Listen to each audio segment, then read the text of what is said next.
snowing. It is very windy. Yeah, I know, on the East Coast. And that's why we're calling it late night with you, me, and Udemy. So going to be, no, we won't go so long. I mean, I'd like to go about maybe an hour and 10 minutes. Excuse me, I got to take a drink here. This is cranberry Sierra Mist there. So getting in the holiday spirit. It's actually been snowing here in the Boise area for like the last hour and a half, but not sticking. It was 60 degrees yesterday and about 50 degrees today. And right now, I think it's down to, hey, where did it go? Oh, 35 degrees outside, and there's more snow off to the west. Hey, Jack. Thanks. I'm actually not in too much pain right now. I guess I'm more not really nervous. I guess this is something new. Anytime I do something new like this, there's always a little bit of jitter. That's actually, you know what that is? It's cranberry Sierra Mist that only comes out during the holidays. My friend, he buys it and mixes it with vodka. I don't have any vodka around, but I did see some bottles of liquor out in the garage, but I think that my parents took that to Arizona with them this morning when they left. It's today is my mom's 70th birthday, and they are on their way to Wendover, Nevada, and staying at a hotel, I guess, there, and having dinner, and then traveling down to where they have their winter home in Casa Grande, Arizona. And so that means for 5 months that I had the place to myself, which is kind of weird, being alone again. And then once they get back, at that time, I plan to move into my own place, maybe in Boise, maybe in Seattle. I don't know. So welcome to the first, I guess, the inaugural show of Late Night with You, Me, and Udemy. And this is a little bit different than the show that I do with Matt Bernstein during the week, where we actually focus on Udemy and answer questions and things like that. This is actually going to be one-on-one conversations with Udemy instructors and just kind of get information on their background and then talk about something that is related to their course.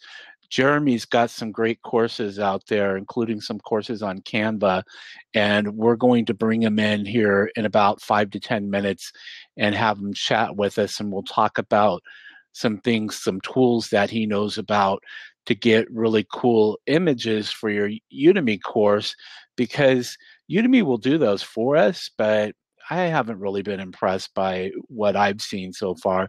I've seen some of the ones that Jeremy has done, and Jeremy's done a great job at that. So we'll share his wisdom here in just a moment. I'm going to start off the show just talking a little bit about some things that are going on, some tips and stuff like that. So, it's appropriate that we talk about Black Friday, because that starts this week on Wednesday the 18th. And if you haven't been around for Black Friday, last year was my first, because I started on Udemy back in July of 2014. And I only had 2 courses at that time. And I was looking at my numbers, and I did around $300 with those 2 courses, which, I mean, compared to some of the numbers that you see out there from other instructors out there, doesn't seem like that much. But I remember at the time how excited I was, off of 2 courses, and thinking, wow, if I can do that much with 2 courses, I wonder what I could do with 3, 4, 5, 6, or 7, where I'm at right now. And there are instructors out there that I know that have 20 and 30 courses and more. I don't know if I'm actually going to go that route myself with having that many courses, because I just find that, I want to kind of go into the courses that I already have and freshen those up. So that's what I'm going to do over the winter months. I'm going to start with my Udemy course marketing, the one with the coupons and stuff like that, and focus on updating that. But I'm going to wait until Udemy gets that bug that they've been talking about, with when you remove, I guess when you remove a lecture or something like that, it causes some issues and things like that with rankings and whatnot. So I don't want to mess around with anything just yet. I want to just let Black Friday run its course and work on some of the other things that I do, including writing a book. But Black Friday, one of the things that Matt and I were talking about the other day is that, if you have courses, keep in mind the way that it works is that on Wednesday, it's going to be the best price, which is $10. And that price will be in effect for 48 hours. And then after 48 hours, it'll increase to $11, go another 48 hours, and then increase to 12, 13, 14, and believe 15, maybe a little bit higher. Last year, I know that they went all the way to 19. I've got notes on that somewhere. But anyway, every 48 hours, that price goes up into. So yeah, Jeremy, I believe you're right. Last year they went. Oh, I think that they're skipping 13 and doing 10, 20. Yeah, they probably would be wise to skip 13, huh? So, but last year I remember that in my information that they went to 19, and Jeremy had some concerns that some people are just kind of worried a little bit because they're not sure what to expect. And I kind of took a look at my numbers in November. Again, I was saying that I hit about $300. Well, what I looked at was the individual sales, and the first part of the month was slow, and it's been a little bit slow for me this month, but getting close to that number that I did. If I do well this week, I'll already hit last year's number. And that's the way that I kind of look at things, because I used to work in retail and we called them comp numbers. So I always look compared to last year, what I did last year. And so, if I do more than $300 or higher, which I expect to do more than $300, then I'm doing well. My best month was in May with 5 courses. I did $1,200, but I've been focusing on so many other different things that I've been doing that, I haven't been faithful to my marketing efforts. And that includes posting those coupons in groups and on my blog and other places besides Facebook. So that's just one of the things to consider. And one of the things that I'm doing this week before Udemy starts its sale and during the course of the sale is that I'm actually promoting courses called Better Than Udemy, or I'm going to forget now what I called it, and Phil Ebner is actually using it. It's Black Friday, better than Udemy Black Friday or something like that, and it's all of my courses at $9. So as Udemy goes from 10 to 11 to 12 to 13, I'm going to be out there in various different channels promoting for $9. And I might actually do some Facebook ad marketing. I've got a Skype call that I'm going to do with another Udemy instructor, and we're going to talk about some things about Facebook marketing. And I'm going to be doing that with a couple of websites. So you might take a look at stuff like that. You might take a look at Instagram as a great marketing tool. And there are some courses out there that I've seen that some instructors are releasing on Instagram, and they're free courses. So you might want to do a search around Facebook, some of the Facebook groups, like maybe Chad's group or the free Udemy coupons, and take a look at that and, kind of see if some of those other channels are effective for you. So yeah, that's, something to consider. So on that note, let's see, we're going to go ahead. Jeremy, you can go ahead. I see that you're out there promoting it. So why don't you go ahead and jump in that seat right there, and we'll go ahead and start chatting.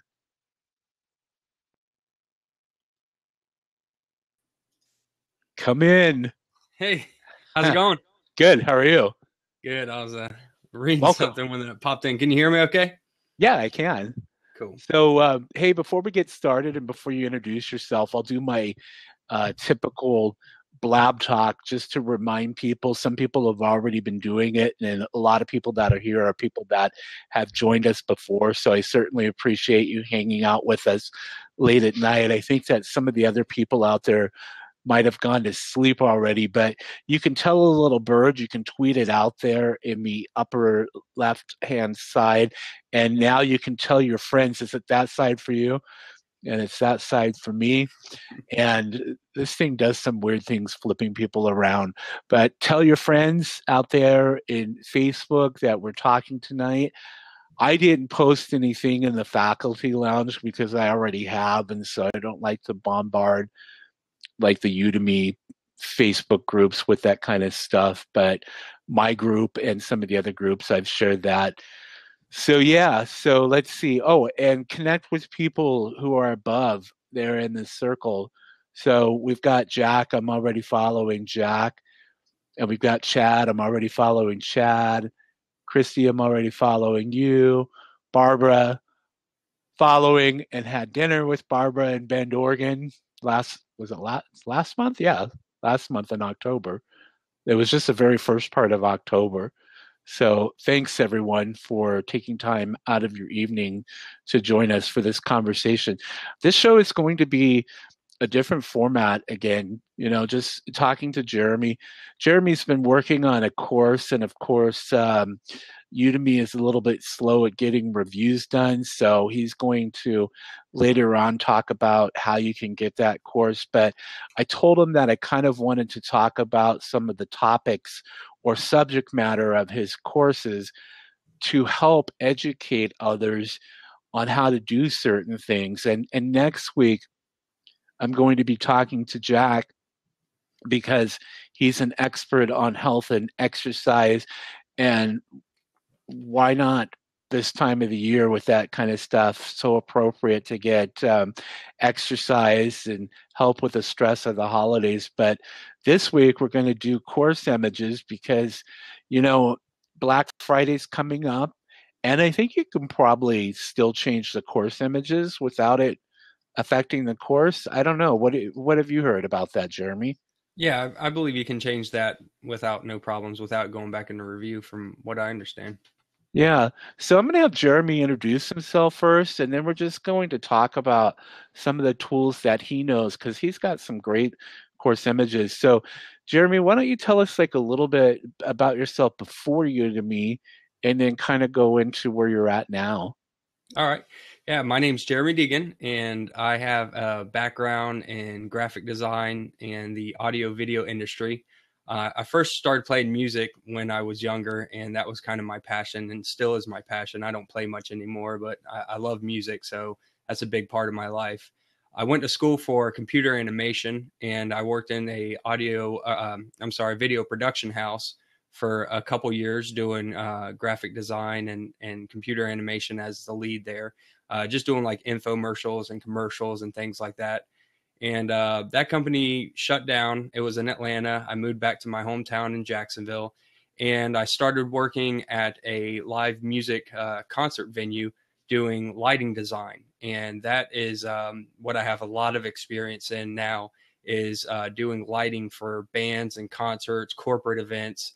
And that that venue, I ended up leaving and started working around town a lot more in some of the bigger arenas, the bigger theaters. I started working in hotels.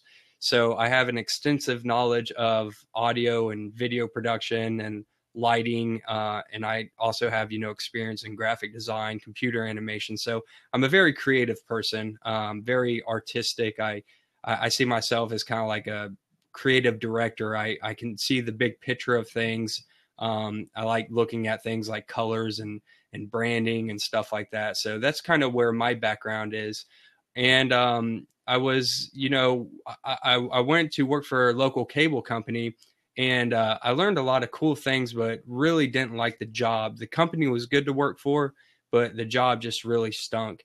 And I was working there because we had started a family. We bought a house, had kids, and my wife was going to school at the time, so I was our sole income earner.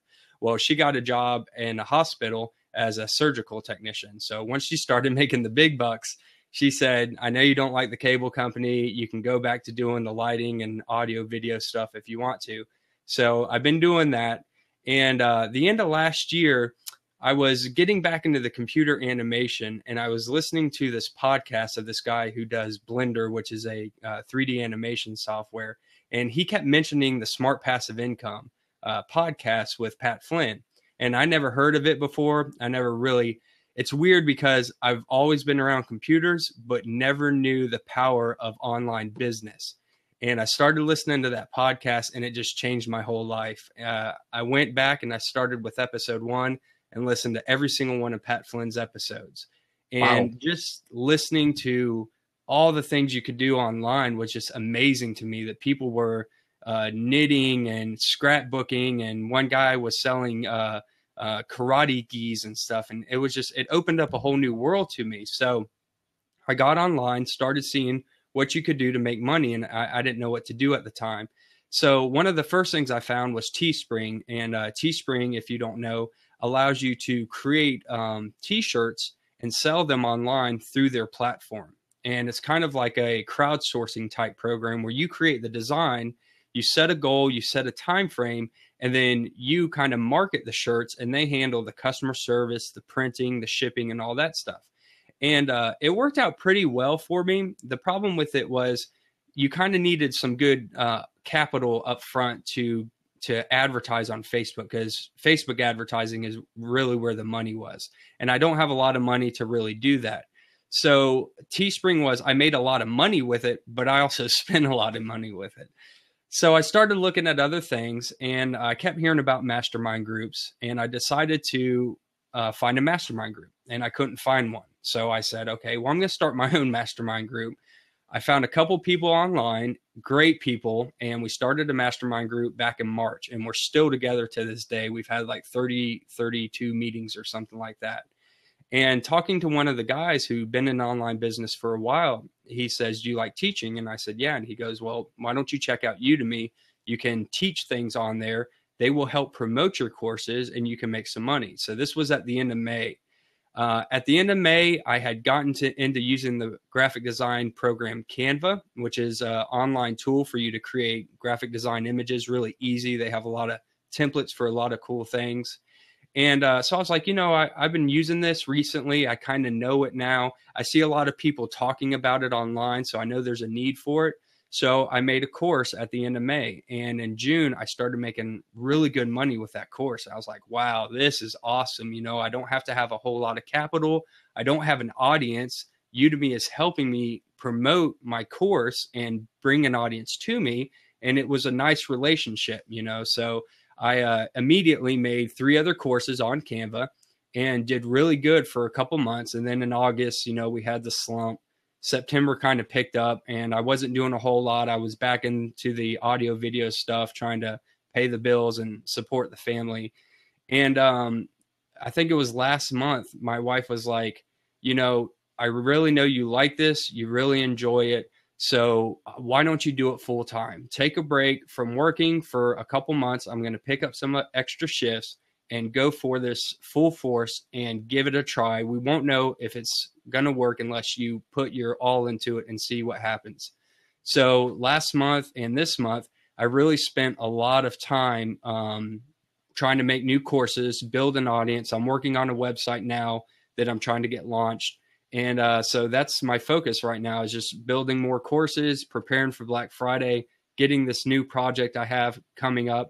And I'm going to try to stick with this for, 6 months, 9 months, and see what happens. And, from past experience, Udemy seems to be a great platform, and I really enjoy it. So I think it's going to work out good. Can you hear me? Yes. Okay. Because I was playing around with the mute switch there, because Barbara had said that, I was saying, I hope people can't hear me when I take a sip of my drink. And this is the mic that I bought, and it's so hard to get my fingernail down in there to switch it over to mute. But it was $20 headset. So it sounds good. Yeah. It sounds like a good headset. I think it's Planetronics or something like that, which for me, I broke mine. This is why it's all back here. Yeah. I just have a fear of headsets because I used to work in a call center, and I vow never to work in a call center again. So so Barbara, we've got some questions from Barbara and Christy. Let's go ahead and answer those first, and then I'll start asking you some questions because I want to find out more about Canva because I've kind of used it, but I don't consider myself an expert. Christy is asking us, should I delete my delete any free coupons that she has before tomorrow, or turn them off in Udemy? Well, did you price your course, or did you you have a paid course and then you have free coupons? Is that right? 49. Okay. I would say that you just leave the free coupons out there because that's helping you build those enrollment numbers. Because my thing the other day when I was looking at some people talking about that, yourself, Jeremy, too, that you were wrapping up courses that you were making in preparation for Black Friday. Well, my only concern with that is releasing a course right before the Black Friday promotion starts is that one, you've got to build enrollment numbers. Mm-hmm. You might hopefully get some reviews because when somebody comes to Udemy, and even though the course is $10 and they have a 30-day money back guarantee on that, if you don't have the enrollment numbers and if you don't have the reviews, that's going to make it hard for somebody to make a decision to buy a course that's brand new. So that's why I see like maybe putting some of those free courses, or myself personally, if I had a free course that I was releasing right before Black Friday, I would put free coupons out there on Best Black Hat Forum and also Chad's group because that generates a lot of enrollments. I know that when I released one of my courses, within 2 days, I had over 2,000 enrollments. And we all know that all 2,000 of those people are not taking the course. But we also know that people like myself buy courses and don't even start watching them for a while because we've got other things going on in our life. How do you feel about that?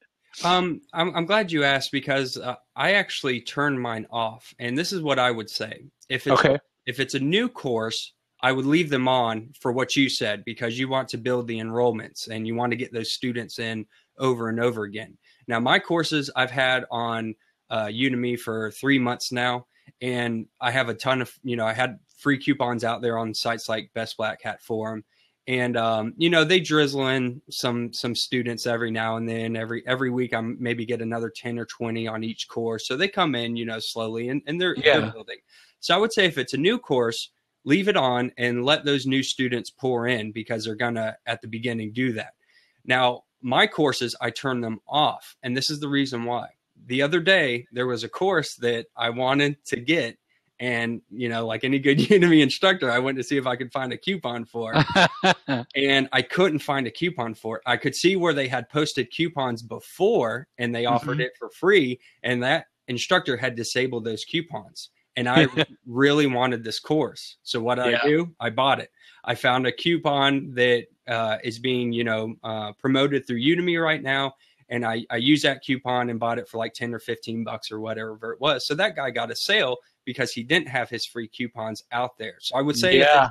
if it's an older course that you already have good enrollment numbers, you might want to consider turning them off so that people don't say, well, I'm not going to pay the Black Friday promotions. I'll just go find it Mhm. for free. If you turn it off for free from those, sites, then people who really, really want your course are going to kind of have to pay for it anyway. So, Yeah, Jeremy, that's actually an excellent idea.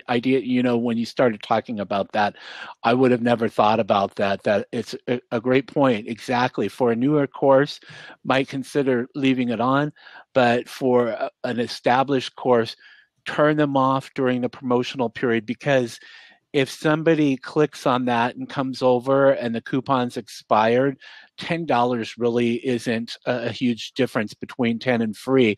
And so those people might actually say, you know what, I'm just going to go ahead and buy it for $10. So that's an excellent point. And then, maybe turn it back on at a later time if you feel like the course is going slow because that's one of the things that I tell people with onebuckcourses.com is that it just really depends on the instructor and what your goals are, your marketing goals are, because now I'm going to lose my train of thought there with the dollar. Oh, so like Phil Ebener and I were talking about, some of his courses are older courses that are slower and not really bringing in the enrollments, and he's making like $10,000 a month.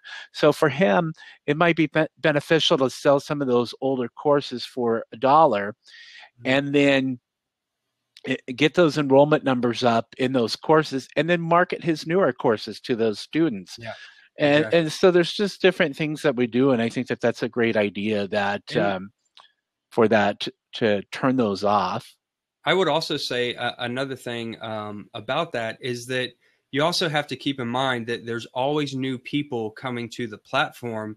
When they get to Udemy, just like me, you, or anyone else, we find out about these sites and we go to these sites.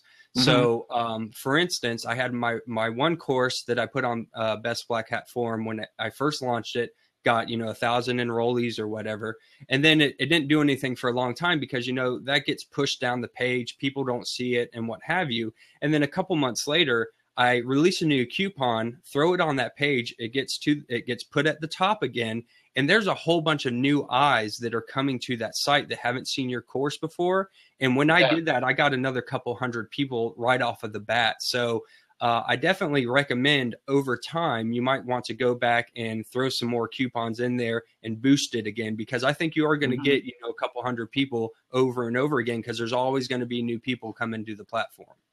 Yeah, she's asking, Chrissy is saying, so you turn them off in Udemy, but leave the coupon out there. So yeah, just turn it off in Udemy, leave it out there on like Best Black Hat Forum and the other places.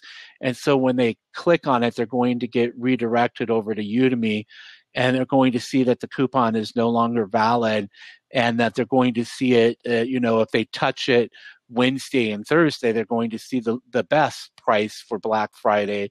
And then, like we were talking about early, every 48 hours it goes up.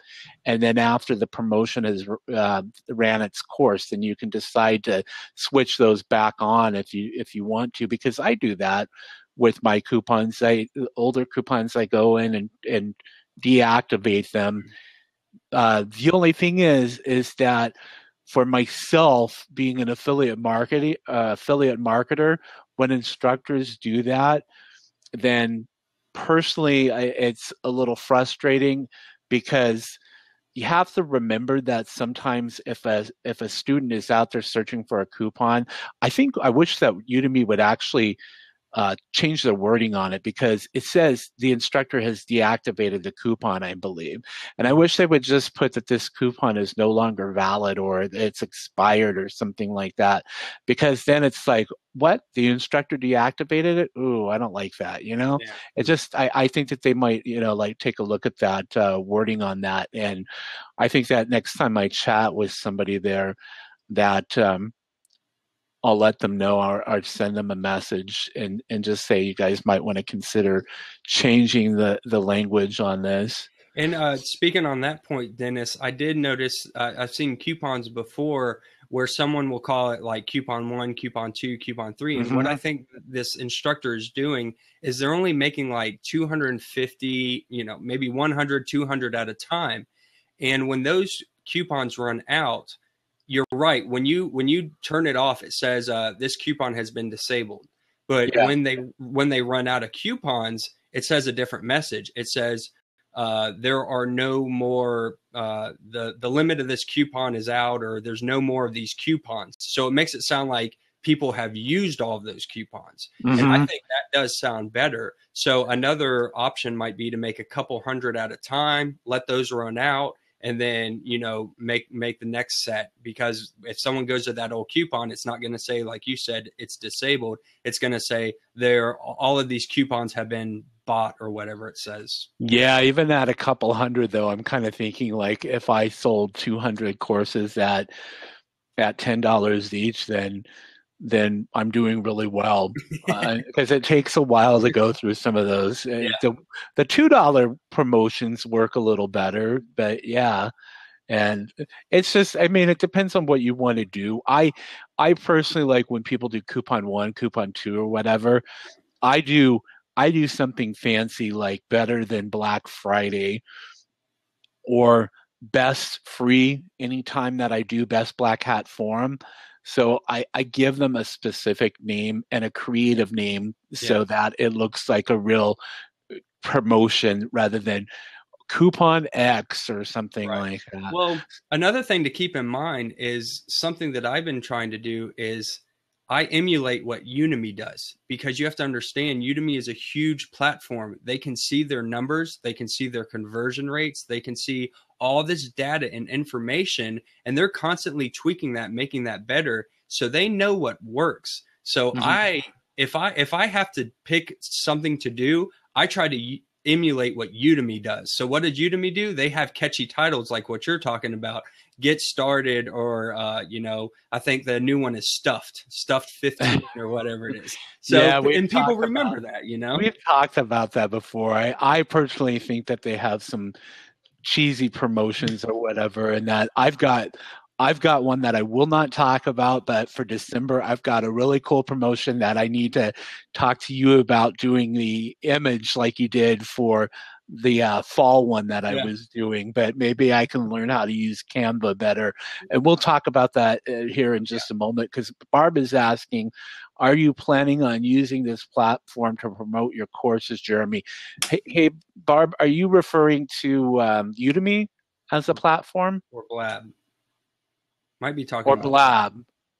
Yeah, Blab. Blab. Yes, definitely. I haven't got to that point yet. I'm creating a project with a website that's going to be around audio, video production, and making things not just courses, but podcasts, webinars, all that stuff that can make your production quality better. And I eventually want to have my own podcast and my own Blab show. So I eventually will get there. I just don't feel like I'm at that time yet. I still am in the process of creating the site and creating a marketing funnel. Cool. Yeah, Barb has actually become the Blab, quite the Blab expert. I really appreciate the input that she's given me. And I've actually got to go back and watch a course or a Blab that she was telling me about. So thanks, Barb, for your help with that. We certainly appreciate it. So yeah, let's talk about Canva. That's your first course, and I know that you have a course that you're working on that we're waiting for to get the final review, and we'll talk about that so you can let people know. But why Canva? Well, first of all, let's do this. If you Yeah, have never used Canva before, push one and put it in the chat box, because I want to see who's used it and who hasn't used it. If you raise haven't your used, hand. yeah, Yeah, if you've never used it before, put a one in the chat box, because I want to see if anyone's used the program or hasn't. It's just such a cool program, and they keep adding more functionality to it. If you've never used it before, first of all, it's free, which, I mean, you can't beat free. It's online, so you can access it on a Mac, on a PC. You don't have to download software. So as long as you have an internet connection, that's awesome. Two, they have an extensive library of templates that you can use.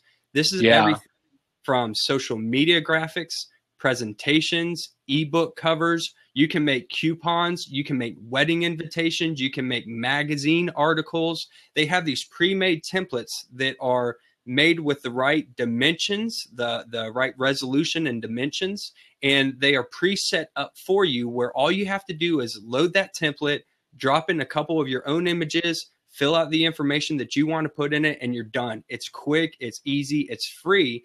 And then number three, they have a huge library of graphics and photographs that you can use.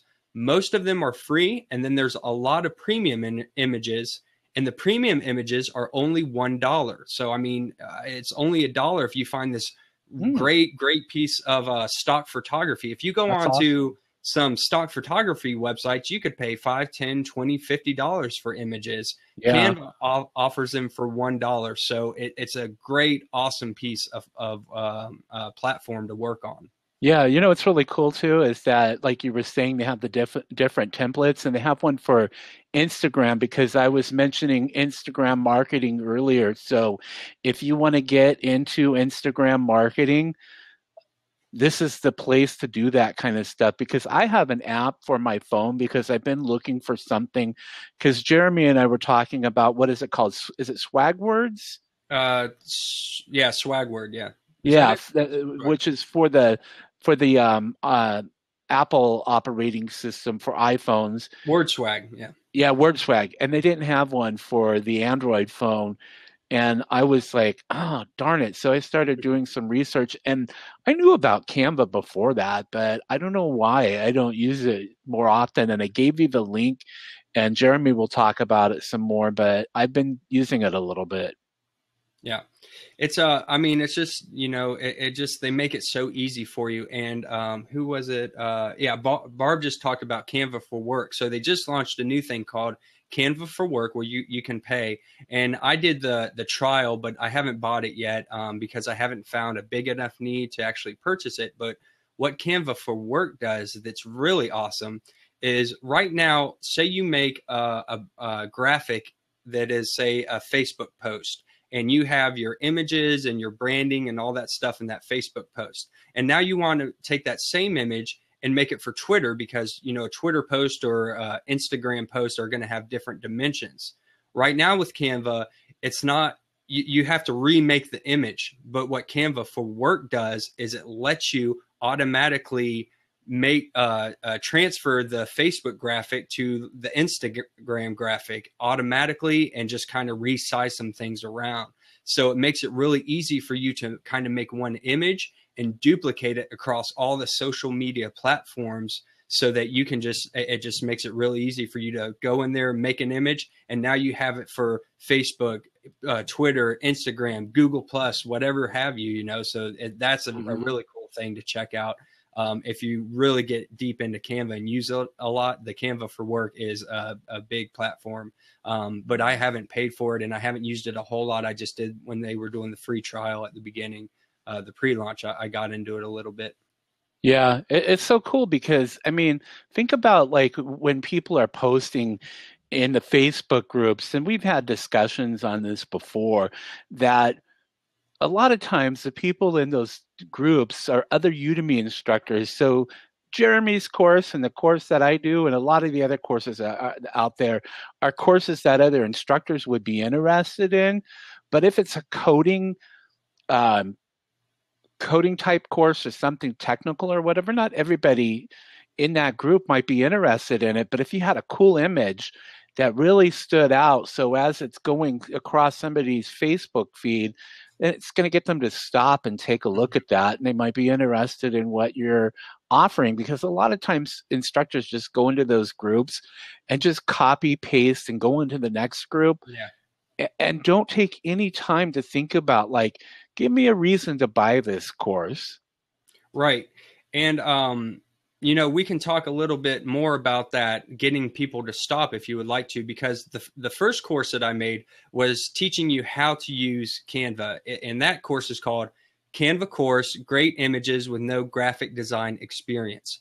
Now, the next three courses I made was a series, and this was kind of teaching you more about graphic design theory that you could use with Canva to try to get a little bit of principle behind these images and the why and how you make your images look better. And we can talk about that if you'd like to. Yeah, so because one of the things that because I do design, I used to do art and stuff like that, and I consider myself a creative person, but I mean, I like to do kind of like do it all the marketing stuff and things like that and Mhm. help other people be successful. So I kind of pull everything together, the information together. And that's one of the reasons, why I'm doing Blab.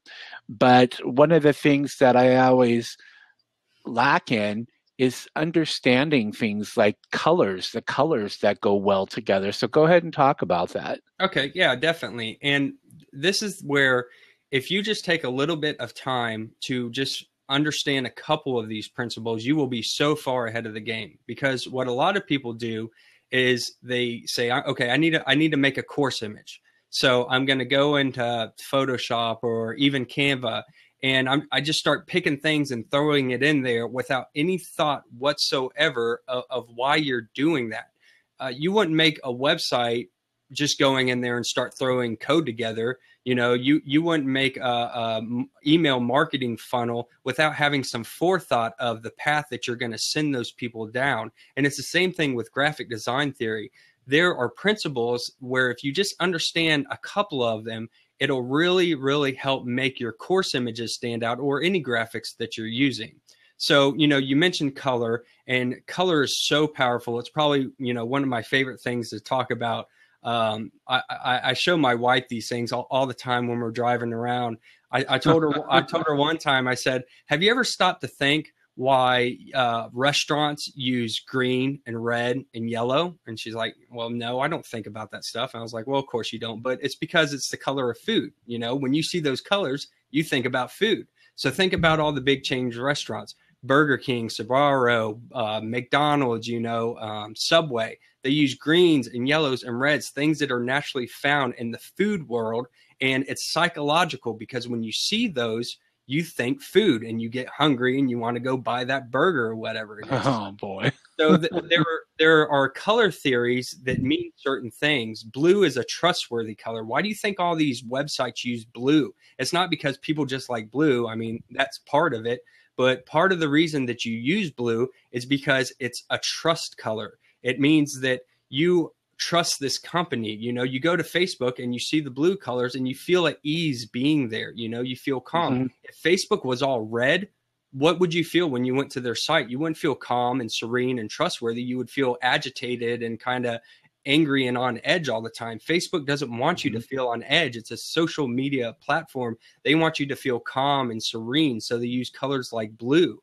So, you know, Apple uses like black and grays and these sleek colors because it's kind of this technology and this cool, you know, color that they use. So colors have meanings, you know, and putting light colors together is another big part of it. You know, what colors go together, which is something you were talking about.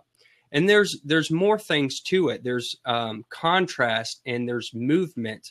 And, you know, just if you take like a course like mine, you kind of understand and learn these principles and how they help drive course images. When you're scrolling through Facebook, you might look at 20 images and never bat an eye about them. Well, why? Because they're not drawing your attention. They're not using contrast. They're not drawing your eye visually to what they want you to see. One thing is called guiding lines. And if you look at my Canva course images and you see a computer with the Canva logo in the middle, and I'd like to update those. They look a little outdated to me. But in the background, I use these rays that generate toward the center of the image. And you see this a lot on images, especially Udemy course images, where people are using rays in the background. And what that is doing is it's actually drawing your eye to the center of the image. It's actually pulling you inward and actually making you look at the center graphic. If you have just a plain background, it works in some cases, but if you put something that has guiding lines and you move the eye around the image, you can make people see exactly what you want them to see. And it's very powerful stuff. And if you can just get one or two principles, I mean, I talk about, I don't know what it is, 20 principles or something in graphic design in my courses. But if you can just understand a couple of them and use them in your graphics, you will definitely go well beyond a lot of the course images on Udemy. When you go to the Udemy page and you're scrolling through those, some images catch your eye and some don't. Why do those catch your eye? Because those course images, whether the person made them or they bought stock photography without knowing it, there was graphic design principles used to help guide your eye toward that course image. Yeah. And, you know, it's like, I'm not trying to be negative, but I just don't like the quality of what I've seen from the Udemy designers. And that's why I like, you know, Canva giving me that option where I can try making my own course image. And and seeing, because there's all kinds of different things that affect how people buy your course. And one Mhm. of those is the course image, and then the landing page, and then reviews and stuff like that. But first of all, that course image might be the very first thing that they see, and that might get them to click on something. Mhm. Because I used to go to the record store when I used to work for a company in Seattle, and it was part of Musicland Group, which is no longer around. But I would go and look at cover art on CDs. And if it looked interesting, I would buy the CD based on that without even listening to it. And I found some really cool um, ambient type music one time, and the group, I would love to find the CD again because I just can't find it anymore. But that's how people sometimes shop. Yeah, I mean, people are visual creatures. I mean, it's text is great, but I mean, if you open up an email and it's thousands of words long, I mean, you're going to get bored. You might, I mean, if you're really interested in the content, you'll read it, or if it's a book and you want to read that, you're going to read it. But if that same email uses less words and some great imagery, they're going to have better conversion rates because we're visual. We like to see things. We like to be drawn to those things. Mm-hmm. Now, I created a new course that is in the review process, and I was trying to get it out. And I really thought that even if you submitted, you could send people to the draft course and have them enroll. But we found out this weekend that that's not the case because I try to get you enrolling, and we were getting an error on that. So tomorrow or the next day, this new course that I have on creating Udemy course images specifically is going to launch. And that's a really good course to take if you're a Udemy instructor and want to learn more about this stuff. And in that course, I explain to people that when you go to the Udemy categories page, you're only given 3 or 4 things to judge the course off. Okay, so you've got, 10 or 20 courses on the category page. And what do they show you? They show you the title, they show you the price, they show you maybe the students and the rating and the course image. And the course image is the first thing people are going to look at. So it is one of the most, if not the most important aspect of getting people to get to your landing page. Now, once you get them to your landing page, you can use text and you can use the ADA system, AIDA, however you say it, to get them, to go through that process to want to buy your course. But you Mm-hmm. first got to get them to the landing page of your course. And the best way to do that is a great course image. If you go to a site like your site, online course coupons, if I go to that site, I don't instantly start reading the text. I see images first and I say, oh, look at this. This one looks cool. What's this course about? Oh, it's about this. Okay, I'm not interested in that. But the first thing I see is the images. So it's very important that you get your course image very good because that is really going to help drive conversions to your landing page. And then it's up to you to get people to buy based on, what you type and what's in your course. Yeah, it's so true. I mean, how important design is in getting people to purchase. So, so you mentioned that Canva is free and that they do have the premium images. And I'm here in Canva, and I posted that. If you're on a browser out there, you can certainly look at it. And I'm looking at social media, presentation, posters, Facebook covers, which are the cover images that go Mm-hmm. across the top, which of groups and stuff like that, which I actually would like to do a new one for Mm-hmm. my group because it's outdated. A Facebook post, Instagram, blog, and then you can click on more. And there's tons. And yeah, look at that. Documents, Ebook, blogging, marketing materials, social media. infographics, which is a cool one. Wow, ads. Yeah, even Facebook ads too. I mean, there's a food and drink menu. I mean, if you own a restaurant, you can come in here and make a menu for your restaurant. Wow, that's pretty cool. And you know what? That's now that you mentioned that, that actually would be maybe a good gig on Fiverr is to offer some of these because you could come in and use Canva to do that. And Yeah. fire it off to that restaurant, or I see business card here and gift certificates. I mean, all kinds of stuff out there. I wonder if you could use that, like, because I don't know if Udemy specifically has gift certificates. I wanted to ask them. I know that I think you can gift a course to someone. I see Scott out there. Hey, Scott, do you know like what one would do to? I think that you can give a course as a gift, can't you? You can give them a free coupon. Well, But you know what? There is ways to do that because I actually sell courses on my website and use saying that, PayPal to take the payment, and then I send them a free coupon to take the Udemy course. That way, I can keep a little bit more of the profit. I don't well, yeah.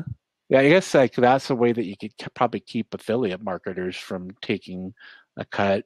well, I don't know. it's another interesting way to bring design into your marketing, into your promotional announcements. Because when people send out Hmm. promotional announcements, what do? They go into promotional announcements and they start typing a bunch of text, Hmm. and then Oh yeah. you get an email and it says, "Hey, I just launched these new courses, $7, check them out," and then they list 30 courses with links, and you get overwhelmed with I what's going close on it. there. I Exactly. close it. So why not come into Canva and pick their coupon graphic, make a really Mhm. cool stylized coupon, and have that as your lead image? So when people open up that promotional email, it looks like they're getting a real coupon. You're like, hey, this is kind of cool. I Mhm. think. Let me see. I'm Wish looking they at my did other like screen. animated GIFs. That would be really cool. You're loving those, aren't you? Yeah, well, like Max Stryker does that with his, and Phil Ebener did a wonderful promotion the other day using some really cool images. I told him about my promotion that I was doing better than Udemy Black Friday, and so I told him, I said, I don't care if you use that, but he came out with his promotion that day, and Max uses animated images in his promotion, and those are really eye catching. But I think that using a really powerful graphic with not so much text is more effective because I see these instructors who, like you said, that just throw up everything Hmm. into a promotional email. And I'm like, I don't even want to read that. It's like, I got to get things done today. Yeah. It's like, I don't want to read your book on what you're like, how many courses you have. I always say, like, even in the group, like short and sweet, Yeah. and that works effectively. So, what were you going to Who say? I'm sorry. who was it? Someone. Let me think here for a minute. I don't know. I don't know. I don't want to say who it was because I can't remember off the top of my head. But um, I was talking about I was talking about offering one landing page for my courses, and then having options to get courses to, like, it would be one main landing page, and then that landing page would have 4 or 5 little offshoots to other landing pages. And this person was like, hey, don't do that, because if you offer them one thing, they have one choice. If you offer them two things, they're going to pick one or the other. If you offer Hmm. them 3, 4, or 5 things, they're not going to pick anything at all. And I think that's a very, very good point to keep in mind, because if you give people too much information and too many choices, their brain can't handle it. I mean, even me, Yeah. like I see all those links and stuff, and I can't even read what to click on, So I'm just like, Hmm. whatever. Like you said, close it. But if you send me a promotional announcement with 1 or 2 courses and I have a choice, well, then I'll go Yeah. ahead and pick one or the other. Yeah, I think three actually would be effective. Um, I know somebody here in Boise, and I talk about him often. His name is Nathan Barry. And if you want some good marketing advice, Nathan Barry, and it's Barry. Nathan, I met a couple of years ago when I was doing WordPress meetups, and he went on to start a website called ConvertKit. And if you want to Oh, yeah. get into email marketing, I really recommend that you take a look at ConvertKit, even over MailChimp. And I have been wanting to go with the $29.99 plan. And, the Canva is something that I'm thinking of now, that where I can utilize those graphics with my email marketing that I'm doing for my courses and my websites and stuff like that. But ConvertKit does drip marketing, Hmm. and Nathan actually wrote 3 books, and he's made over $750,000 within the last couple of years. And what he did is he studies things like pricing and the psychology of a buyer. And so he offered them 3 choices. So Hmm. they come into the landing page, and the first offer is just the book for, let's say, $20. And then there's the book with some videos, and that might be $49.95. And then there's just everything, the kitchen sink or whatever, Hmm. for $100. So that's videos and interviews with people in their leading people in their industry. And people would go usually for the one in the middle because they would see, well, I don't want just the book because this one has the book and this. And then what he did is the next time he put out a book, he flipped it. So he went with the most expensive first, then the mid tier, and then the lowest. And people actually bought um, not more of the highest price one, but enough where it actually earned more than the one Yeah. that was the least expensive, because people would see as they went down the list that they were losing more stuff.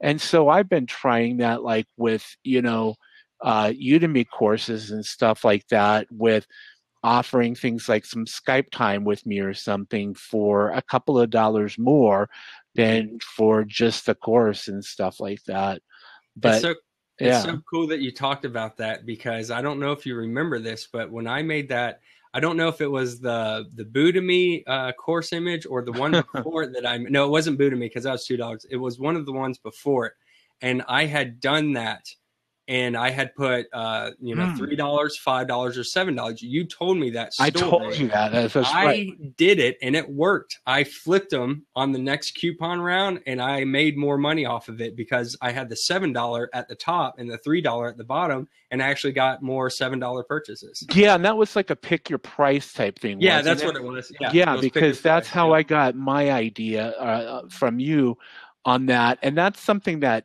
Alan Hill uses, and Matt Bernstein has been using that. It give people a choice. So, like you can have it for $9, $7, or Mhm. $5. And if you put the $9 at the top, or $7, and then the $5 at the bottom, then people are probably going to pick the 9 or Mhm. the 7 before they pick the 5 or something like that. Yeah. It's like, why put the $5 as the first one? Because that's what they're going to more than likely click on. And I'm actually, one of the things, like in December, is I'm going to offer 2 options for price instead of 3, and see what happens with that. And I'm Nice. going to use something that typically is set at Christmas time for that promotion. So we'll talk about that later, and everybody else watch for the graphics on that, because it's probably going to be some holiday red and green is what I'm thinking. But yeah, I mean, there's so much that goes into that, and the images are so important. And if it's a crappy image, then you're probably going to lose somebody right off. But if you come into a promotional message and it's laid out nicely, you give them a few options. And Dave Espino, I like what he does. He adds an image of himself, and you're really good at this because you probably have the stuff to do it. Is that kind of overlaying the image of yourself, like you did into your course images for your GarageBand Yeah. courses? Mhm. And Dave does that where you kind of it's a transparent background, so it looks like Dave is laying right on the course promotion email at the end, which I think is kind of cool. I don't know if I would want to have myself, like, just because I'm self-conscious about my weight or something like that, but a headshot or something like that. Yeah. I put in the image of like my trips, like Crater Lake, to make it more personable. But I think it's a good idea to add an image of yourself at the end. I think so too, because it goes back to, you're an instructor teaching people. And again, this also goes back to copying what Udemy wants, because Hmm. Udemy has done the testing and they know. And they always say, do a talking head video. Why do they want a talking head video? Because people trust you when they can see you and relate to you. So when you Hmm. show pictures of yourself, and this is true in world and in the world in all aspects, is you're always going to have three different types of people: people who love you, people who hate you, and people who could care less about you either way. So Yeah. you're always going to have people who don't like you and people who do like you. So um, you want to show your picture, because the people who do like you are really going to connect with you, and you're going to get a better connection with those students, in my opinion. I see a lot of people doing this more often. Another person who does this, I think, really well is Mark Timberlake. If you look at his course images, he Hmm. has his main, first of all, he uses a color scheme for his course images. So if his course, I don't know what his color schemes are, but just say if he's talking about email marketing advertising, they're all blue. So Oh, wow. he has a color scheme going on. Hmm. Then he puts his illustration graphics in the center for the square mobile crop. So if it gets cropped, you see that image. But off to the side, he puts a picture of himself. And if he's doing co-instructors, it'll be him and whoever he's doing the course with. And I think that that's very powerful, because you recognize him, you get to know him, he's building his brand, he's connecting with his audience. And another thing too is doing this course that I just created. I categorize course images into 5 categories: illustrations, which are like 2D, 3D elements; photographs. Then I did combination, which is photographs with illustrations combined, which is a really cool effect. Then I did logos as another one, such as using the Photoshop logo or the Microsoft Excel logo. And then the 5th one is branding.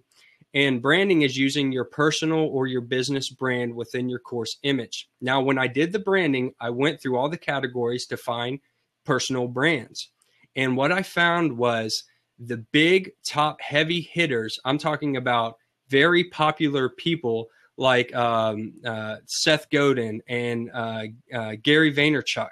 When they create courses, do they use illustrations or photographs? No. Their course images are pictures of themselves, because they are promoting their personal brand and they are connecting with their audience. And the more that they do that, and the more that they show themselves around social media and the websites, people recognize them, they know their content and material, and they can connect with them better. If Gary Vaynerchuk put a illustration of a little marketing image or whatever, and people were scrolling through Udemy and saw that image, they wouldn't know it's his course and they might just skip over it.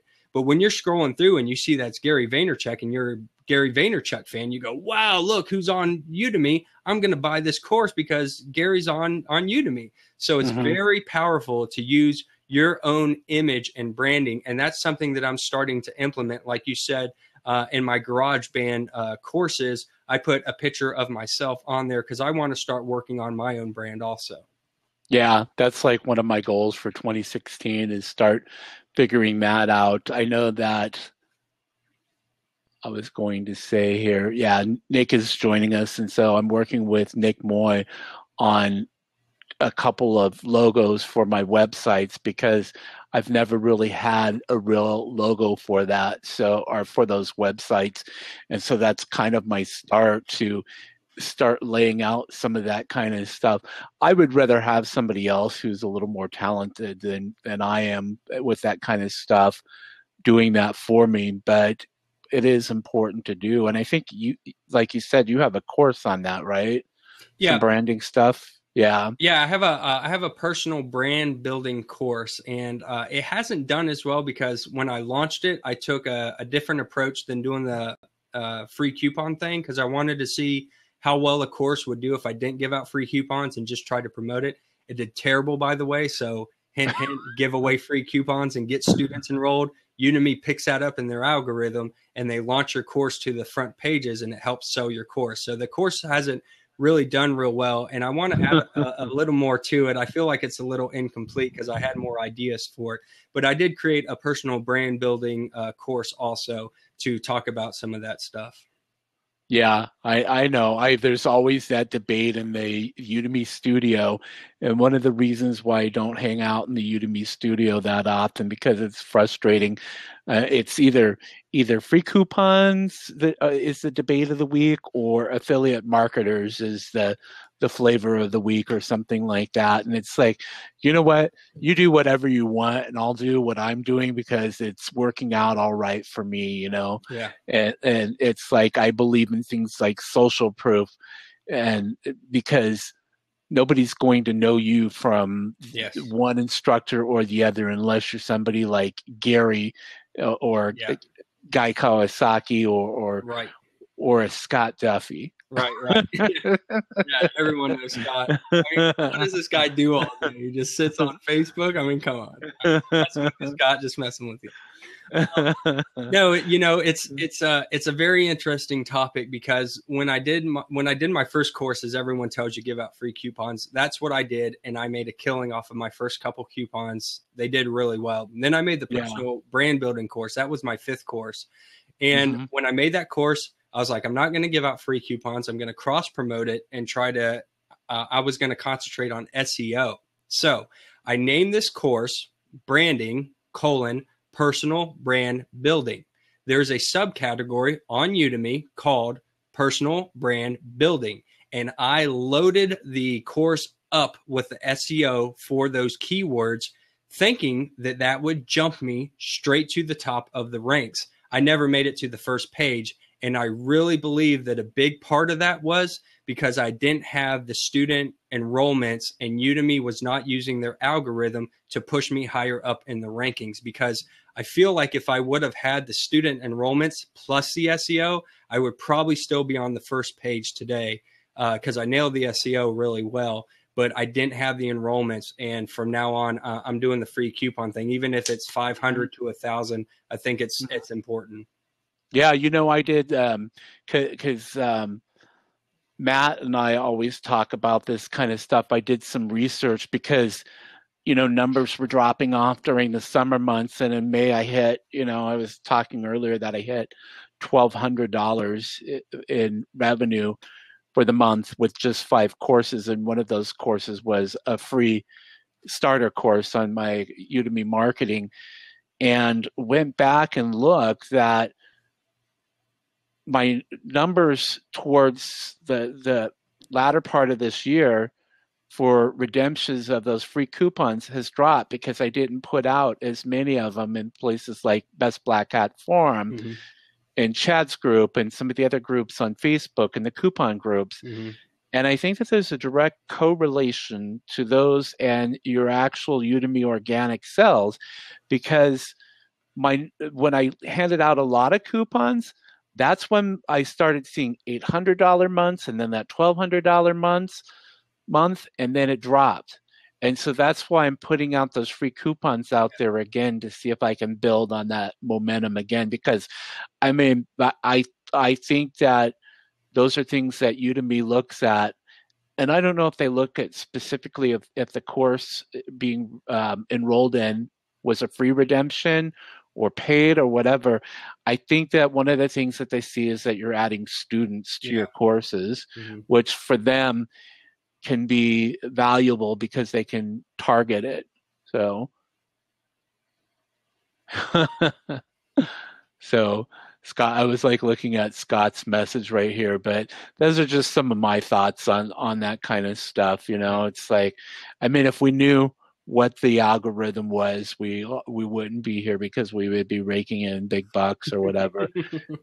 But hey, we should have Scott join us here for a while. I was going to look at the time here.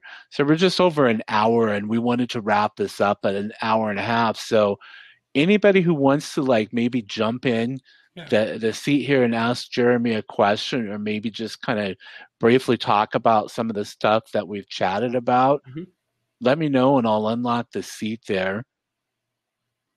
On SEO, Well, we can do SEO. I don't mind. I mean, the focus of this was specifically to talk about like what Jeremy, the guest, is talking about, instead of it being is hodgepodge the word that I want? Free for all. Like, yeah, which is what Matt and I do during the week, which I'm okay with. But this, I wanted to be a little more intimate. That's why we're calling it late night with you, me, and Udemy, is because we're having conversations with instructors like next weekend, or next weekend. Yeah, it is next weekend.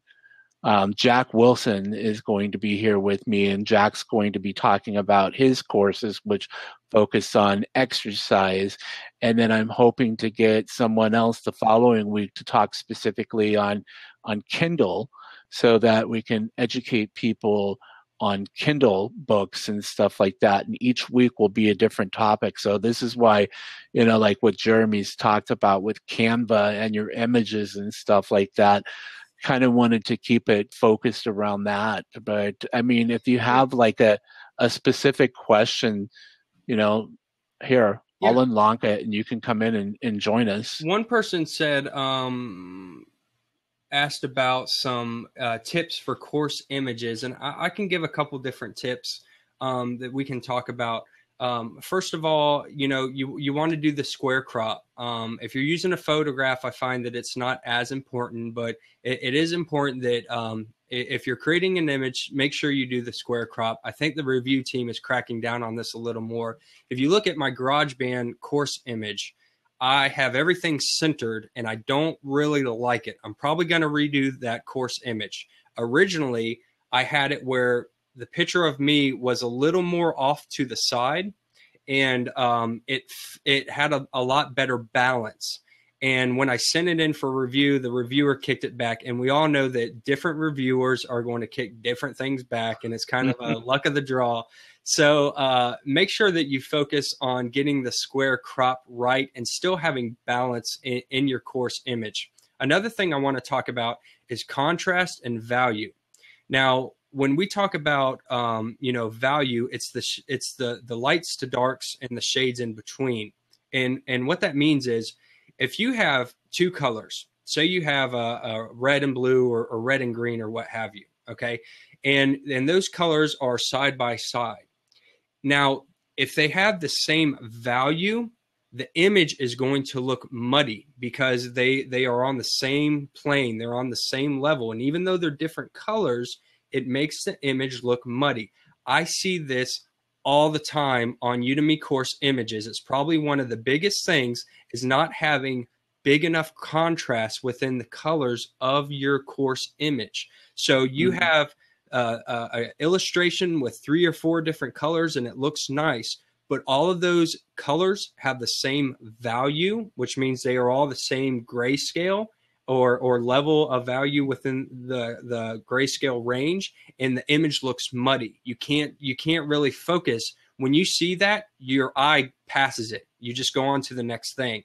If you go and you have a very dark blue or low value blue and a very high value, high contrasting red, your eye will pick that up immediately. You want to have big contrasting values to grab attention. Now, in this course that I'm launching in the next day or two, I really go in depth about this stuff. And what I did was I took 50, I talked about the 5 categories that I put the course images in, and I took 10 of each of those and created a PDF that I give as a resource in this course, and I talk about it in a lecture. And I go and talk about some of the course images and why they work well. And, what I have found is that people who use these graphic design principles have some of the better looking images because there's forethought into it. And the ones that really stand out the most have good contrasting values. So when you look at it, you see whites and blacks side by side. You don't see grays and dark grays and light grays side by side because the image looks muddy. So contrast is a very big one. Understanding guiding lines and moving the eye around the image is another one that really helps out a lot. I'm trying to think of some other things that I talked about, but in that course, it's called Udemy quick course image, and it's supposed to be just a quick, cheap course for you to get in and learn how to make a course image. If you're a Udemy instructor, I really urge you to go check it out. And, in the future, I'll be offering coupons for it. I'm sorry I can't offer it today. I wanted to have it set up, but we went through the weekend and it didn't get approved. And I really thought that I was going to be able to offer it to y'all today.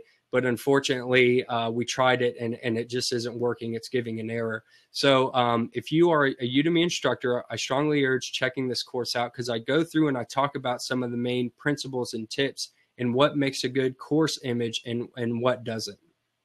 Wasn't that my idea too? Yes. I think we were having a conversation one time, and I said that would be a great idea for you to make a course on teaching instructors how to make great course images, because I mean, it's just something that's lacking out there. While you were talking, I was looking at mine, the one that Udemy went and redesigned, and I'm just like, I want to trash that. It's just like, I don't know. It just looks so weird. It looks like I actually used one of your course images in the course, by the way. I don't talk about it, but I did throw it as one of the top courses. I think it's your WordPress one, because I was talking about logos. Let me see if I can find one. Yeah, that WordPress one that I did was actually, I think, had somebody on Fiverr do that one for me, because I didn't like the one that I was using. And the one that they did for my MailChimp course, it looks like everything that they do is they do a circle with some images floating in a circle and stuff like that. And I think maybe they're there to maybe draw your attention to the center. But it's just like everything out there looks the same. And that's why I like, when you were talking about Mark Timberlake, I went to his profile. And like you said, he does the color scheme to brand, or not really brand, but to differentiate the different topics that he's talking about from the other. Yeah, the cool thing about his courses is once you have taken or seen one or two of his courses, you're going to know it's his courses, because he's branded his course images. So once you've taken one or two and you're scrolling through the categories in Udemy and you see another one of them, you're going to be like, oh, I mean, even if he didn't have his picture there, you would know that's his image, because you know his branding style. He's created a very good brand. Whose course is this? Click on this link, everyone, that I'm putting up here. Singing Lessons Online. This is one that I talk about in the course. And this is from Aroma, of course. Awesome.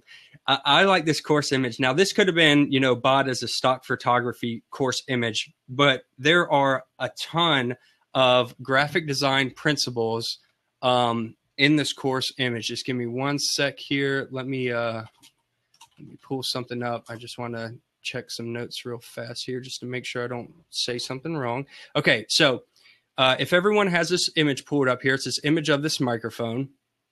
I'm sorry, just give me one quick second. I'm trying to. Yeah, I like that image because it's got the little beat indicators there. What in the background? What else? What else about this course image do you like? Is there anything else that kind of stands out for you? The hand with the microphone there, it seems very powerful that it's like reaching. So, and then of course there's the starburst behind the microphone too. Right.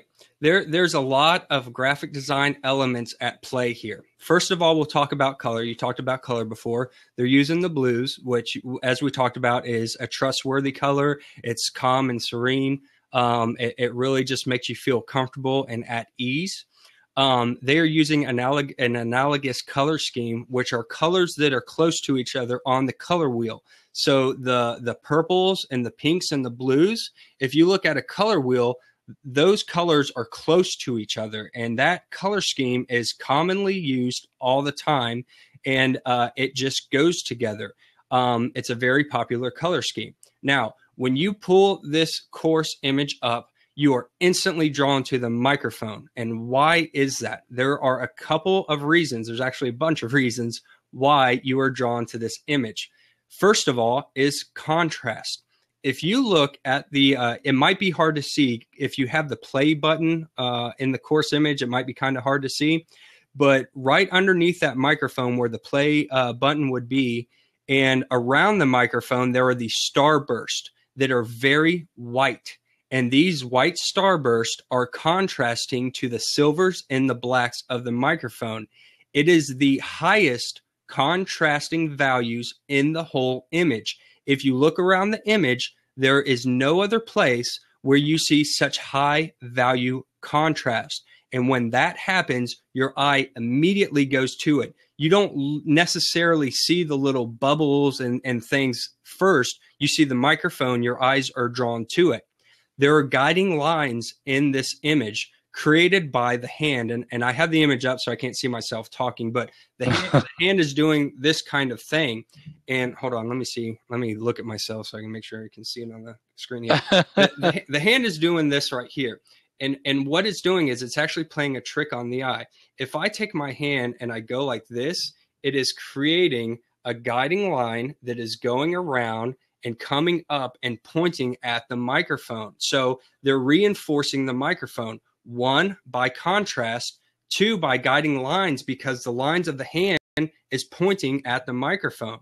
There's also guiding lines in the background. You have this curvature thing that's going on, and it's going around and making these lines that are doing what? Pointing back at the microphone. There's also what's called a vignette. If you look at this this image, a vignette is when you have these dark borders around an image, and this was usually done back in old photography days. It was kind of a natural thing that happened with photography cameras, but it's a very well used practice today, because what it does is it keeps your eyes centered on the center of the graphic. Your eye doesn't want to wander off the page. It's creating kind of a border, a shape to kind of help keep your eyes centered back on this graphic. So there is a ton of graphic design principles in use in this image that has helped drawing your attention to that microphone. Every time you pull up this image, the hand's pointing at the microphone. The bars are aiming at the microphone. The high contrasting values and colors are making that microphone stand out. When you have this course image on a page with subpar course images, you are immediately going to look at this course image. I guarantee it every time. Let me see if I can find another one that is a good one. Hopefully that's helping y'all some out. It might be, a little bit above, some people, but hopefully that makes sense. Let me see if I can find one that is a little, I found one the other day that had all the same values, and it was a good example of seeing not high contrasting values, and the image just looked really, really muddy. But go ahead, give me a sec if you want to talk or have any questions there, Dennis. I'm going to look at the Udemy page and see if I can find another one. I was letting you talk. I was like wondering, I hear noise outside the window. I wanted to see if it was raining or snowing out there. So am I boring you that much, man? Come on. No, I can like listen and do things at the same time. I can't multiple multitasker. What are people saying? Is this helping anyone out up there, or are these kind of tips? Do they make sense to y'all? Is it something? I think it's good tips. I really like that image. It just really stands out. It's very powerful. And I was actually looking at some of her other courses because I know different instructors and the picture looks familiar. I was just noticing in her landing page description, it says almost 600 students in less than a week of going live, but it's actually at 2,107. So probably would be a good idea to update that information. And then looking at some of her other courses, she's got 2,107 students enrolled. So I was going to see what other courses that she teaches. She's got a total of 2,372. So most of them are enrolled in that course. So I'm guessing that might be her first course possibly, because it's got the most reviews too. Here's another one that I posted. This talks about an easier representation of guiding lines, and you see these rays all the time. And these rays are pointing your face to the Mm. center of this image, this Gmail image, and it has some really good contrast too with the blues and the reds and the blacks and the white there. But those rays help just draw you inward. It's a lot better than using just a static plain background. Where's the Yeah. where's the rocket ship? I love that rocket ship See, graphic. I would rather for my Mailchimp course, I would rather have something like that with a monitor and the Mailchimp monkey or gorilla logo and a monitor like that with some kind of rays or something like that. You know where you can find that monitor at? Probably, Canva. oh, It's a Canva. it's a Canva monitor. Probably Walmart on Black Friday.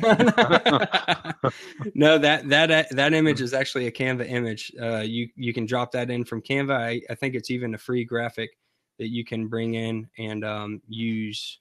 Scott says nice image, and I agree. It's very powerful, I think, and it does draw you in like that. If you're on medicine like me, it does more things for you. But Man, I didn't know we were getting psychedelic on the live. I knew it was late night, but not that late night. Images for people who live in Colorado, Oregon, and Washington. There's there is one. Oh, I can't find it. It's a picture of a rocket, and I love it. It's probably one of my favorite Do you images. know who has a really good? Darn it! Like, why do names escape me when I want to? Um, hold on. Here's one. This one's really cool. This is a very simple graphic, but it works very well, and it has some of the things that we were talking about, such as high value contrast with the white and the red. Very basic shapes, but you can just look at this and know what the course is about. It's also using a vignette, so instead of having a plain blue background, you can see the borders are kind of darker, and that's kind of draws your eye inward to that graphic. So that's another one that I used as an example because I thought it was a really cool graphic. It pops, man. When you have that red and that blue on there, it just really stands out. I can't find this other one. I don't know where it is. It's this picture. It's a blue and an orange rocket ship, and it just has so many great aspects about it. And I wish I could find it, and I just can't. Sorry, fellas. I think that I've seen that one before, like that. Yeah, it's like a rocket ship that's taken off, and you can see the smoke and everything going on in the background. Oh wow. And it's just another really, really powerful one. I Did any know. anyone come in the hot seat? Nope. Nobody likes to be on camera because this late at night, everybody's probably in their pajamas, maybe. Dude, I turned my fan off because I don't like seeing the spinning in the back of these blabs, and I'm in Florida, and it is so hot right now, man. I'm like sweating over here. Here, I'm gonna. This is Caleb. He's a new instructor, and he's actually got a course on computer repair and Apple Watch productivity, and he used Canva, I believe, for these images. So I'm just copying and pasting those. And speaking of fans, yeah, you know what? It's like when it was hot here, I had a fan running, and I hated that because you could see like the flickering of the fan. Yeah. But now it's like finally that time of year where the fans will be off until next April, and well, not even April, May or June. It's so nice. It's like it was 50 degrees today, and it's 36 out there now. Yesterday was 60, and I think Tuesday the high is going to be 40 degrees. So it's winter up here. So take a look at his images. Okay. From Caleb. Pop back over here real quick. This is the last one I'm looking at. Yeah, I don't know where that image is. It's who is Jim Hopkinson? I don't know. I don't want to offend anyone, but I'm going to post an image here. This one real quick. It's Take, just, take, take, this is what not to do, yeah, right? this is one. This is just an example of not high value contrasting colors. Yeah, this could be done much better, huh? This brown and this orange are Too different close. colors, but their values on the grayscale are very close together, Mhm, and it just kind of blends in. Now, mhm. if that was a lot sharper color with the pawns there and stuff, the image would pop more, but it just kind of gets lost. When you're scrolling through, you don't even recognize this image because it's just getting lost. It doesn't have any symmetry. It doesn't really have a lot of balance going on. So there's no guiding lines, there's no vignettes, there's no anything that's drawing you inward to this graphic. So that's just an example. And I don't mean to offend anyone. If you know this person or if you're watching this, this isn't to offend you, but I'm just saying that this is an example of values that are very close together, and it's working against this graphic. What? If you brought up the contrast at least of the pawns, it would pop a little more. So that's what you think that like would make it stand out more? It's one of the things that would help make it stand out a little more. Yeah, Yeah. these graphics are cool by Caleb. You know, you got black, so if you have black in any other color, they're gonna stand out really well. He's got Hmm. the square crop going on. They're easy, recognizable images. You know, I think they work really good. The Caleb's graphics that you showed here. Yeah, he's been advertising the heck out of his courses there, and I've noticed that he's updated the images and all of that. Hey, Here's another tip that I wanted to tell people too. When you create a course image, you should go into the category that you are going to be in and look at course images there. And this is the reason why, because typically certain niches and categories stick with a certain theme or style. So for instance, photography, that category, well, what do you think their course images are? They're usually photographs, right? So if you go into web marketing or design, those typically are going to be illustrations. One way that you can get an advantage over your category is to create something that's the opposite. So, you know, if you can go into the photography category and you see a page with, say, 20 photographs, and you are the one person that has an illustration graphic on there, yours is going to stand out because it's different than the rest. So if you go into the design category and everyone there has an illustration, a 2D graphic that, say, Udemy made for you, and you put in a photograph, yours is going to stand out because it's different.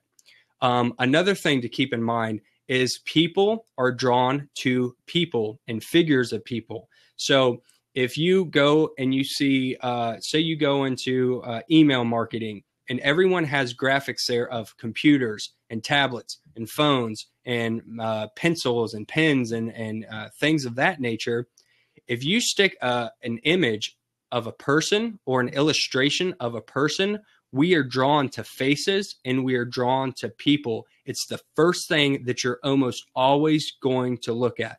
We are naturally drawn to look at other people. So one very cool thing that you can do is use people or illustrations of people in your graphics.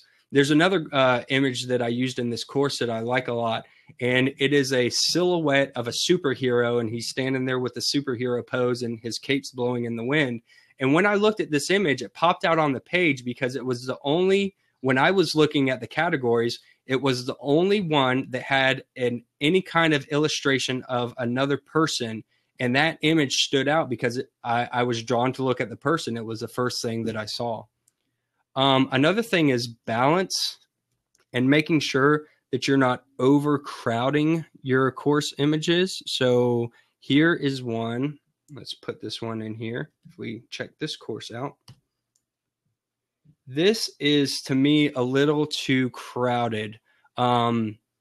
It's just a little too much going on. When I was just now looking at the course images, I was trying to find one that didn't stand out, and this one did not stand out because there's too much going on. They need to simplify this graphic a little bit.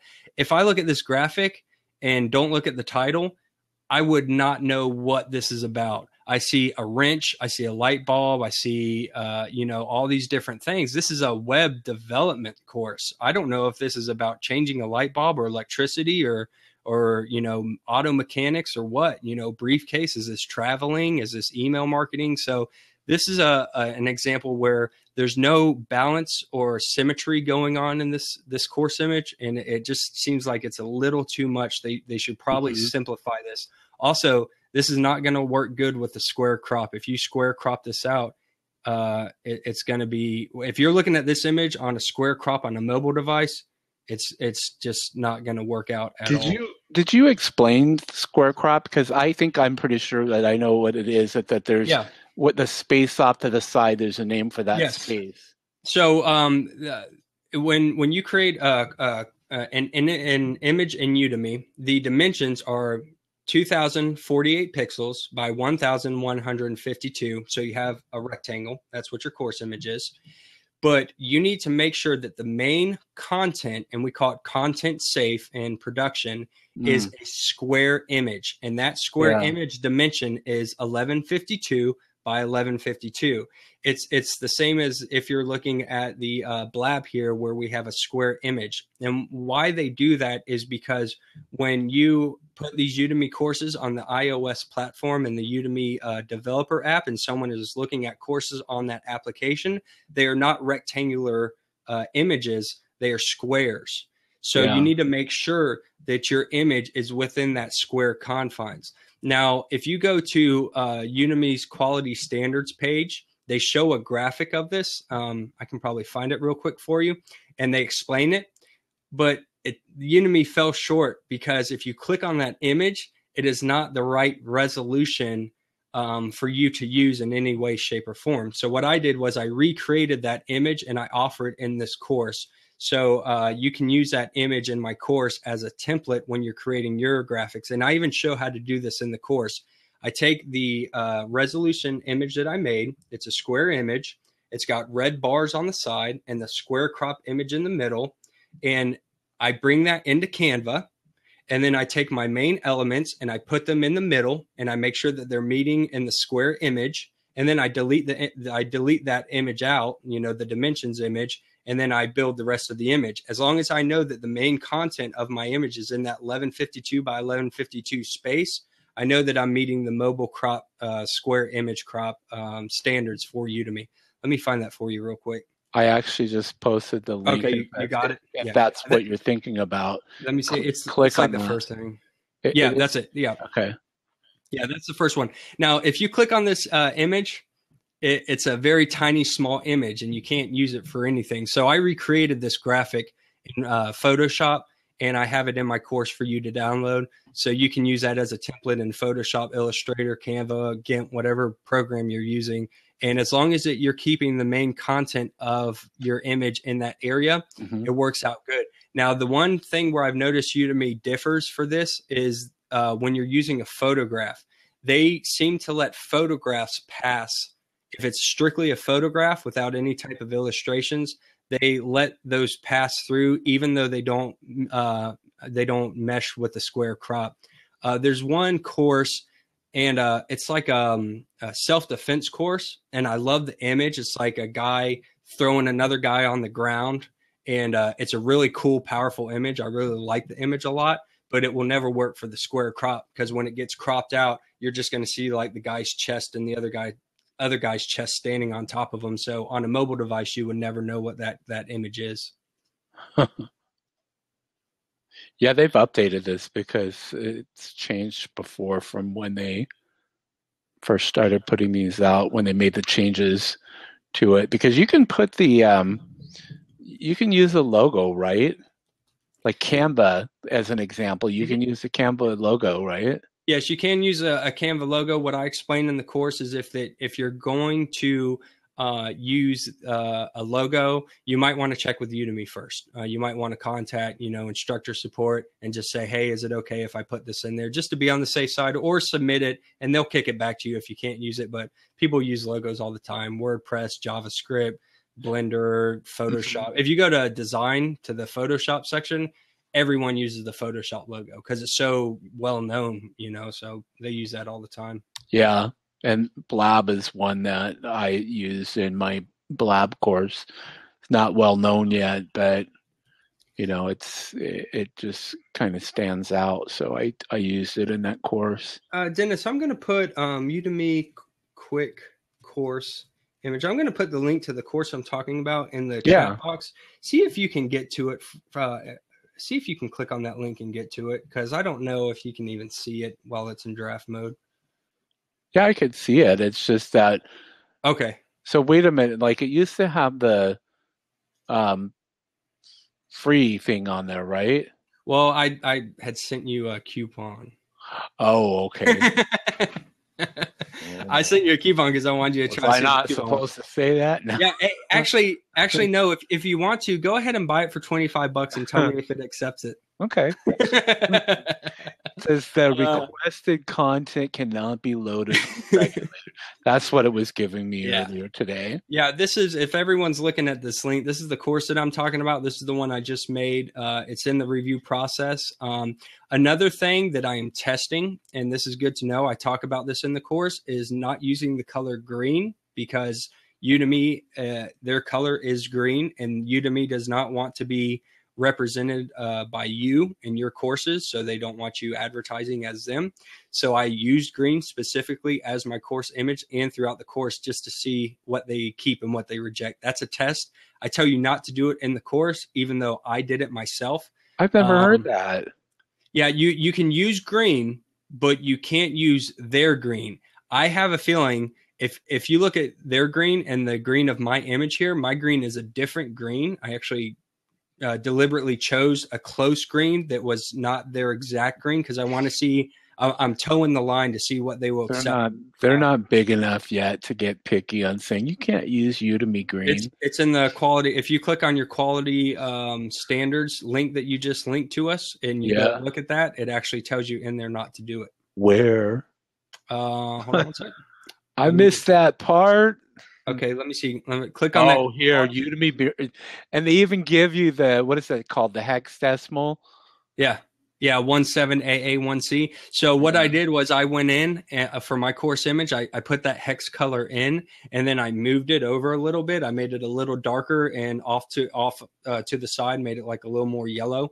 And I'm trying it just to see if they'll reject it. I don't know. That is so weird, because like would it show up as that 17AA1C?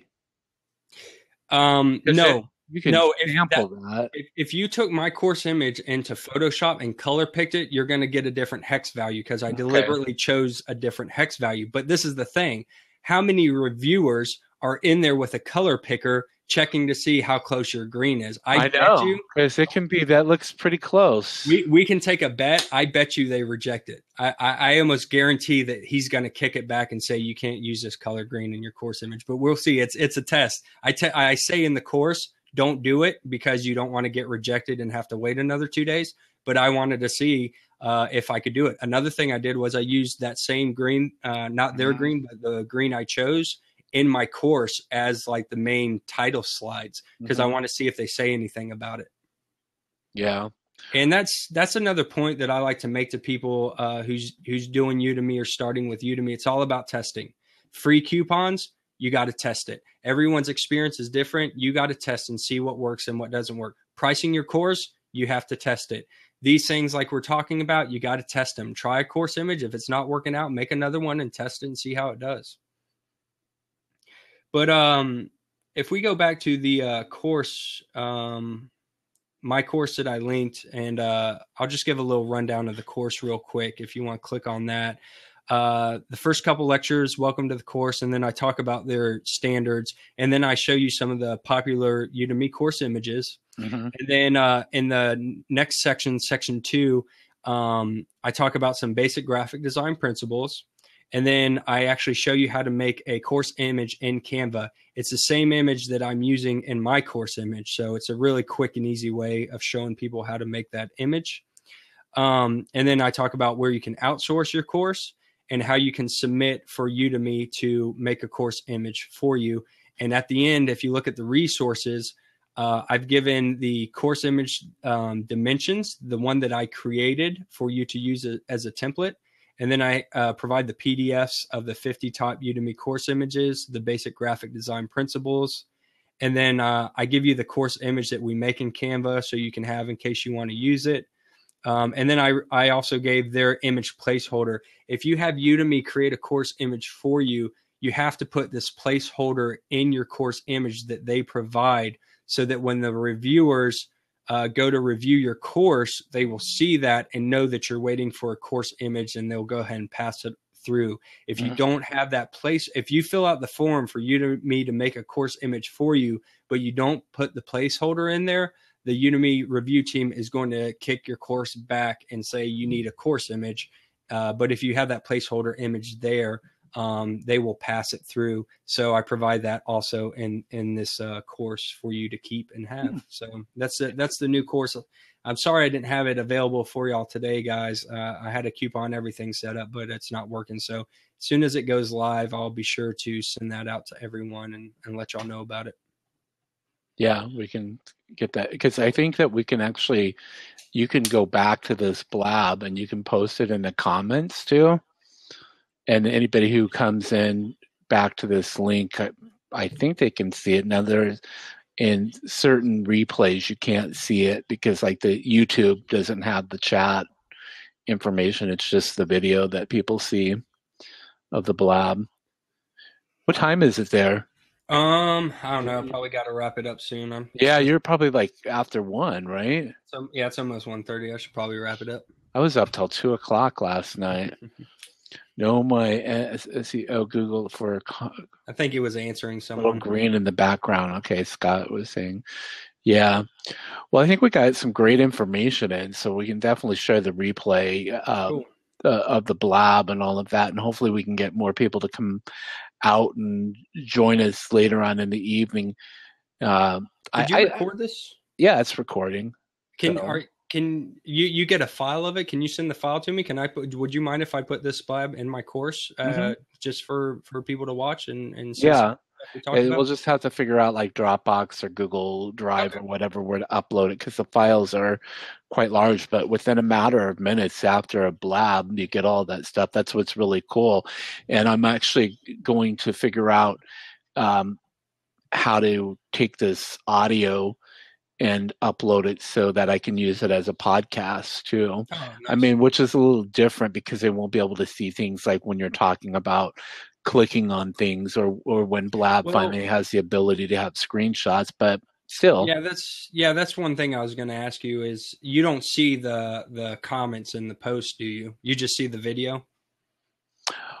On the recording, correct. You don't see like any of this the chatting and stuff like that, but it doesn't matter. Yeah, it's still good information, because the cool thing about this is when we're done, there's a button that comes up that says upload to YouTube. It's tied to my YouTube channel. Good night, Scott. Night, man. We'll chat with you during the week. Thanks for taking time out to join us.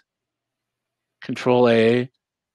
Oh, and copy into a Word doc. Can you do that at any time, Christy? Thank you, Scott. I think that Jeremy had some great information. So at any time after the blab, I can do a Control A, and then I can paste it into a Word document and save it out. Awesome. That's great information.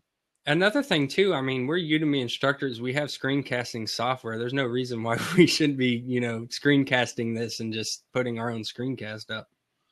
Yeah, I mean, there's so many different things that, I mean, that's the thing about it is that, the steps to go and put these in all different places and all of that. I mean, like the first thing that I'm going to, when we're done, is I'm probably going to climb into my bed and go to bed or read or something like that. And then tomorrow, have a Skype call at 9 a.m. to do some consulting. I'm going to go watch a new episode of Gold Rush. What is Gold Rush? It's the reality TV show, the gold miners up in the Yukon searching for gold. That's why I got the beard, man. I mean, I want to be a gold miner. There's no gold in Florida. Oh, so you want to talk about some coupons? I made a coupon for all my courses, so people can, if anyone's interested in any of these courses. I'm sorry, I like you lost me for a moment. I made some coupons for my courses. If anyone's interested in taking them, I made coupons Oh, yes, specifically for yes, this yes, lab yes. night. Let's do that. Let's wrap it up. You can go ahead and let everybody know where to find you online and where those coupons are at, and then I'll let everyone know where they can find me, and then we'll say adios. Okay, sounds good. So you can find me on, Facebook, Twitter, any of those places. You can go to my website by looking up my name. It's hard to spell, jeremydeigan.com, JeremyDeighan. Don't worry about it if you can't spell it, you'll find me. If you go to Udemy and you type in Canva, you're probably going to see my courses pop up because I've got 4 of them. So they rank pretty high on the Canva search for Udemy. That's probably the easiest way for people to find me. I'm working on a new project, a website and a brand that I'm building. It's centered around the audio video production of webinars, blabs, podcasts, courses, anything that has audio and video involved. And it's going to be called audiovideoacademy.com. The site's not live now. I'm hoping to have it up this week at some point, at least to have the basic structure so people can start going in there and reading and signing up for the newsletter and getting up to date with some things. So keep on a lookout for that. If you want to take any of my courses, I have them all marked down to $10. So that's both the new course, the cheap course, and my expensive graphic design courses. I just made them all $10 to make it easy. And just type in late night. So LATENIGHT. And for the late night blab with Dennis, and you will get the discounts on those courses. We didn't talk about the GarageBand courses because it wasn't really, having to do with this blab, but I do have some new courses on GarageBand if you're into like audio or music production. You can also do podcasts with GarageBand, so that's something else that I'm working on. And that coupon will work on any of my courses, the graphic design courses, the new course I just made, the GarageBand courses, the personal branding course. Just type in late night and you will get any of those courses for $10. So I hope to see you in my courses. Great. Awesome. And you'll find me online at dennisjsmith.com and on Udemy by just typing in Dennis or Dennis J. Smith and using the coupon code Better Than Udemy Black Friday. My courses are $9, so that's the best price that you can get because Udemy starts to sell on Wednesday of this week, $10. We were talking about that earlier. And if you're a Udemy instructor, I'm going to wish you lots of great success here in the upcoming weeks as we go into the holiday season. Next weekend, I've got Jack Wilson on with me, and we're going to be talking about exercise and eating right and being stress-free during the holidays. So I want to thank you for joining me for this very first show of Late Night with you, me, and Udemy. So thanks, everybody. Have a great night. Have a great week ahead. And Matt Bernstein and I will be on Blab sometime later on this week to talk Udemy in general. So we'll talk to you then. Have a good night. Thanks. Bye, y'all. Thank you. Thanks, Jeremy. Thanks, Dennis. Take See care. ya.